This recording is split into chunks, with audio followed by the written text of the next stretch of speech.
اور فیصل واوڈا صاحب کیا کہہ رہے ہیں اور خود طارق جمیل صاحب کیا کر رہے ہیں. خود وہ کینیڈا میں سیٹل ہو چکے ہوئے ہیں.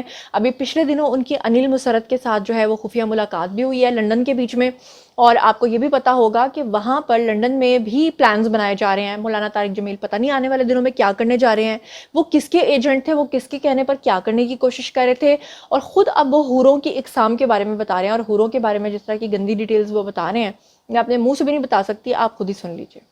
پردہ ہے, وہ پردہ ایسے ایسے ہٹے گا, ایسے ایسے ہٹے گا, ایسے ایسے ایسے ایسے.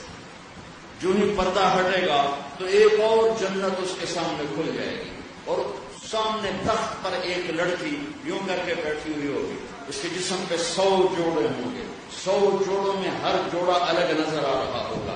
ہر جوڑے کے لحاظ سے چہرے پہ میک اپ کی لہریں اٹھ رہی ہوں گی. ہر جوڑے کی خوشبو الگ مہک رہی ہوگی. ہر جوڑے کا ڈیزائن الگ الگ نظر آئے گا. میرے کرتے کے نیچے بنیان نظر نہیں آ رہی, اس کے 100 جوڑے نظر آئیں گے. 100 جوڑوں کے پیچھے اس کا پورا جسم دیکھے گا, اور جب اس پر پہلی نظر پڑے گی تو اس کی آنکھیں پھٹ جائیں گی, اور وہیں سٹن ایسے ہو کر کتنی دیر دیکھے گا بھائی؟ 40 سال بیٹھ کے دیکھتا رہ گیا. جی, تو اب چلتے ہیں اگلے پوائنٹ کی طرف. تو اگلا پوائنٹ میں آپ کو بتا دوں کہ جو جنرل عاصم منیر ہے, آپ کو پتہ ہے کہ ہمارے پاکستان کی 75 سالہ تاریخ میں آج تک یہ ہوا ہے کہ جب بھی کوئی آرمی چیف بنتے ہیں تو سب سے پہلا جو ان کا دورہ ہوتا ہے آفیشلی وہ امریکہ کا ہوتا ہے, اور امریکہ جو ہے وہ آگے سے بتاتا ہے کہ ڈو مور کرنا ہے, کتنا کرنا ہے, کیسے کرنا ہے, کب کرنا ہے. لیکن پاکستان کی 75 سالہ تاریخ میں پہلی بار ایسا ہوا ہے کہ جنرل عاصم منیر نے اپنی تاریخ کا جو پہلا آفیشل دورہ کیا وہ کہاں کا کیا, وہ امریکہ کا نہیں کیا بلکہ وہ چائنا کا کیا, اور چائنا کے گرد و نواح میں جو ممالک تھے ان کا دورہ کیا, جو کہ ایک بڑی خوش آئند بات تھی اور ایک کلیئر میسج تھا امریکہ کو کہ اگر آپ نے اس طرح ہی چلنا ہے تو پھر اینج ہی صحیح. اور یہی وجہ ہے کہ امریکہ جو ہے وہ اس وقت تک IMF کو منع کر کے بیٹھا ہوا ہے اور پاکستان کو جو ہے وہ پیسہ نہیں دینا چاہتا. تو اب امریکہ, آپ کو پتہ ہے کہ بائیڈن جو ہے اس سے پہلے پاکستان کے خلاف جو جوہری ہتھیار ہیں ان کے بارے میں بھی بات کر چکا ہے. ابھی تھوڑے دن پہلے کی بات ہے, یہ 1 یا 2 دن پہلے کی بات ہے. IMF کی جو ہیڈ ہے ان سے ملاقات کی ہے شہباز شریف صاحب نے, اور انہوں نے ان کو صاف بولا ہے کہ جناب ہم نے IMF کی تمام شرائط پوری کی ہیں پھر بھی ہمیں پیسے نہیں دیے جا رہے. تو بدلے میں پیسے کی بات کرنے کے بجائے الٹا IMF والوں نے ان سے یہ پوچھا شہباز شریف سے کہ اگر ہم آپ کو پیسے نہیں دیتے تو پھر آپ کا ملک ڈیفالٹ کر جائے گا. مطلب ان کو ڈیفالٹ کی پڑی ہوئی ہے, اور شہباز شریف نے کہا, اسحاق ڈار نے کہا کہ ڈیفالٹ نہیں کرے گا. تو اس پہ وہ آئیں بائیں شائیں کرنا شروع ہو گئی, یعنی کہ پیسوں کی کمٹمنٹ انہوں نے پھر بھی نہیں کی. اور ہمارے یہاں پہ کتنے گندے گندے لوگ ہیں جو تنگ کرتے ہیں جب اسحاق ڈار باہر نکلتے ہیں کہ سب کو پتہ ہے کہ IMF پیسے کیوں نہیں دے رہا.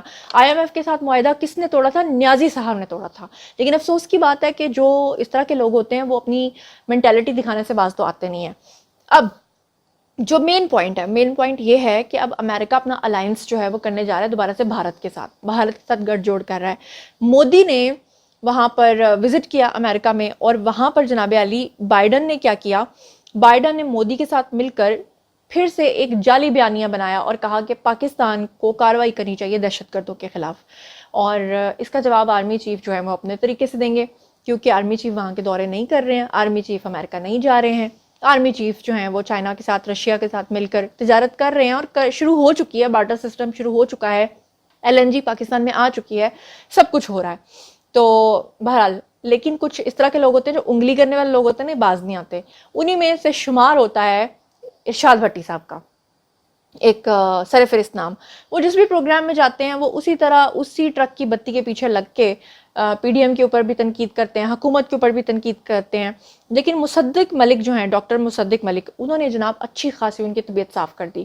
انہوں نے کہا کہ بھٹی صاحب آپ کیا ہر ایک کو غدار کہتے رہتے ہیں, اور آپ کیا فضول باتیں کرتے رہتے ہیں, اور کیا یہ سب کچھ ہم ملک کے اندر نہیں کر کے آئے, بلکہ میں چاہتی ہوں کہ مصدق ملک نے کیا کہا آپ خود ہی سن لیجیے. یہ گفتگو کا ہی آپ جائزہ لے لیں. میں نے آپ کے پروگرام میں کئی دفعہ کہا ہے, آج تو کوئی وقت نہیں ہے. کیا اس ملک میں ہم نے جو گیس کا سرکولر ڈیٹ ہے وہ ختم نہیں کیا ہے؟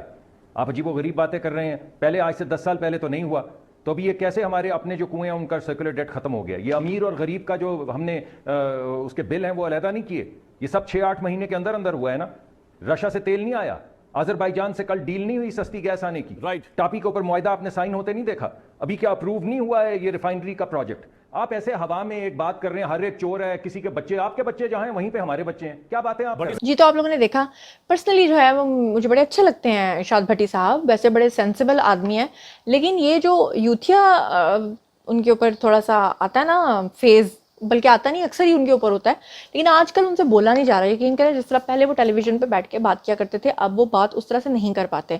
اب جناب یہ ٹکر کے لوگ ہیں نا, ان ٹکر کے لوگوں کا کوئی دین مان نہیں ہے. ابھی آپ نے کچھ دن پہلے دیکھا تھا کہ شام محمود قریشی کیا کہتے تھے کہ میں ہی پارٹی کو لیڈ کروں گا, پھر آپ نے ان کو بھاگتے دیکھا, اسد عمر کو آپ نے بھاگتے دیکھا, فواد چودھری کو آپ نے بھاگتے دیکھا, باقیوں کو آپ نے بھاگتے دیکھا.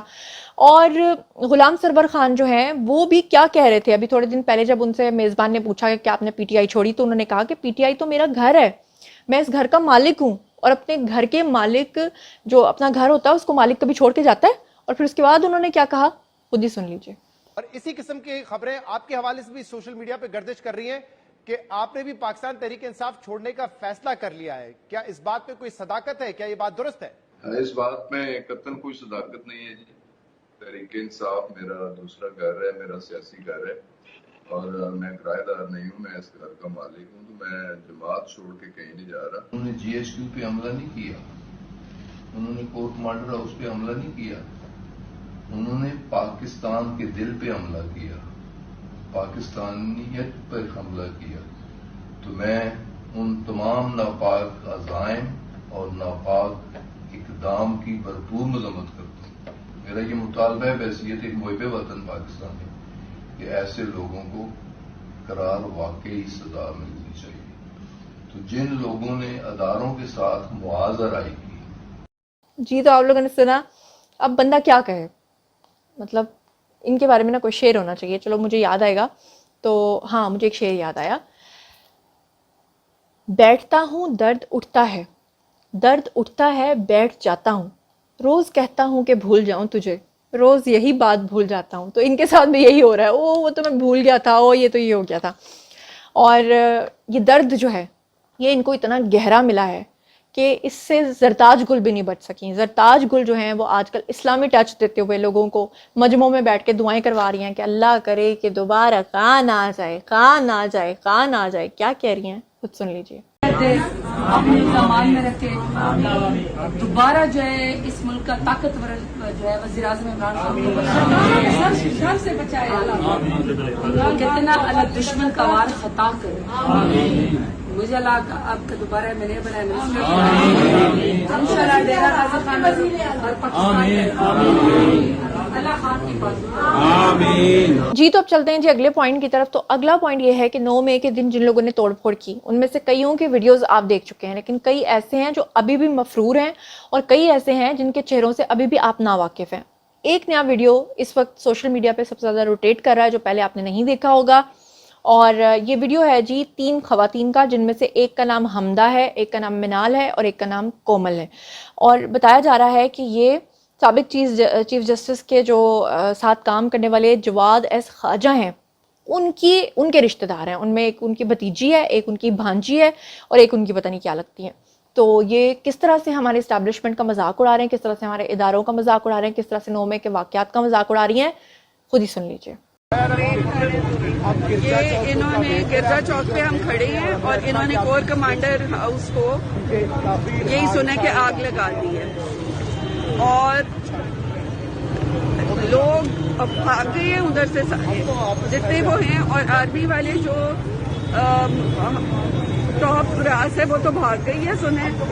اور یہ جو ہیں جو دوسرے کوئی فوجی اگر نظر آ بھی رہے ہیں تو وہ بالکل پیسفلی وہ وہاں سے وہ گزر رہے ہیں اور لوگوں کو جانے دے رہے ہیں, کیونکہ they also don't approve of what their top brass is doing. Hamda ہے میرے ساتھ, منال ہے, علی ہے, اور یہ میں ہوں, ویڈیو بنا رہی ہوں میں. جی تو اب چلتے ہیں سب سے لاسٹ پوائنٹ کی طرف. لاسٹ پوائنٹ یہ ہے کہ کافی دنوں سے پیپلز پارٹی اور نون لیگ کا ٹکرا ہو رہا ہے, اور کہا جا رہا تھا کہ جو زرداری صاحب ہیں وہ ہر چیز پہ قبضہ کرنے کی کوشش کر رہے ہیں, اور آنے والے دنوں میں نون لیگ اور پیپلز پارٹی کا پیچا پڑنے والا ہے. لیکن اب لگتا ہے کہ زرداری صاحب کو کچھ خیال آیا ہے. آج بھی انہوں نے پریس کانفرنس کی اور ٹون تھوڑی سی ان کی نرم اور ڈھیلی ذرا نظر آئی. اور پھر بلاول جنہوں نے پچھلے دنوں بدتمیزی کی اور انہوں نے کہا کہ جی اگر ہمیں بجٹ سے پیسے نہ ملے تو ہم یہ کر دیں گے، ہم وہ کر دیں گے. لیکن آج اچانک ان کو پتہ نہیں کیا ہوا کہ انہوں نے شہباز شریف کی بہت زیادہ تعریفیں کی. انہوں نے کہا کہ اسحاق ڈار میرے انکل ہیں اور میں بچپن سے ان کو جانتا ہوں. اور انہوں نے کہا کہ اسحاق ڈار ہی تھے جنہوں نے چارٹر آف ڈیموکریسی جو ہے وہ میری والدہ کے ساتھ سائن کروانے میں اہم کردار ادا کیا تھا. لیکن شہباز شریف جیسی محنت کرنے والا میں نے آج تک اپنی لائف میں کوئی نہیں دیکھا. یہ کہنا تھا بلاول بھٹو کا. اور اس میں کوئی شک نہیں ہے کہ شہباز شریف جس طرح مختلف ممالک میں جا رہے ہیں اور ان کے ممالک کے ساتھ تجارت کو آگے بڑھا رہے ہیں اور جس طرح سے ان کے ساتھ روابط کو آگے بڑھا رہے ہیں، وہ نیازی صاحب کے سینے پہ مونگ ڈل رہا ہے. اور اب باری ہے جی آپ لوگوں کی. یہ آج کے سارے پوائنٹس تھے. کامنٹ سیکشن میں بتائیے کہ مولانا طارق جمیل جو حوروں کی اقسام بیان کر رہے ہیں، خفیہ طور پہ کبھی انیل مسرت کو مل رہے ہیں اور جس طرح سے مقدس ہستیوں کا نام لے کے نیازی صاحب کو وہ گمراہ کرتے رہے ہیں، تو اب ان کے ساتھ کیا ہونا چاہیے. اور مجھے بتائیے کہ یہ جو جواد اس خواجہ کی بھتیجی بھانجی اور ان کے ویڈیو سامنے آئے ہیں، ان کے ساتھ کیا ہونا چاہیے. اور شہباز شریف کے بارے میں جو کچھ بھی کہا ہے بلاول نے، اس سے آپ کتنا اتفاق کرتے ہیں. اور ارشاد بھٹی کی جو طبیعت صاف کی ہے مصدق ملک نے، کیا وہ بنتی تھی یا نہیں بنتی تھی، مطلب جائز تھی یا ناجائز تھی. اور ٹکر کے لوگ یعنی کہ غلام سرور خان پہلے کیا کہتے رہے ہیں، اب کیا کہتے رہے ہیں. زرتاج گل کس طرح سے اجتماعی دعائیں کروا رہی ہیں اور اسلامی ٹچ دینے کی کوششیں کر رہی ہیں. اور فائنلی جو ملک ریاض کو اب بلا لیا گیا ہے نیب راولپنڈی کی طرف سے، ان کا بھی احتساب شروع ہونے والا ہے. ان سب چیزوں کے بارے میں آپ جو کچھ بھی سوچتے سمجھتے ہیں آئیے کامنٹ سیکشن میں شیئر کیجیے. پرسنلی جواب دوں گی. مزید خبریں، ولاگز، انٹرویوز اور سیاسی تبدیلی جاننے کے لیے میرے ساتھ کنیکٹڈ رہنا ہرگز مت بھولیے گا. چینل کو سبسکرائب کر لیجیے گا. اپنا بہت خیال رکھیے گا. اللہ نے کے پان.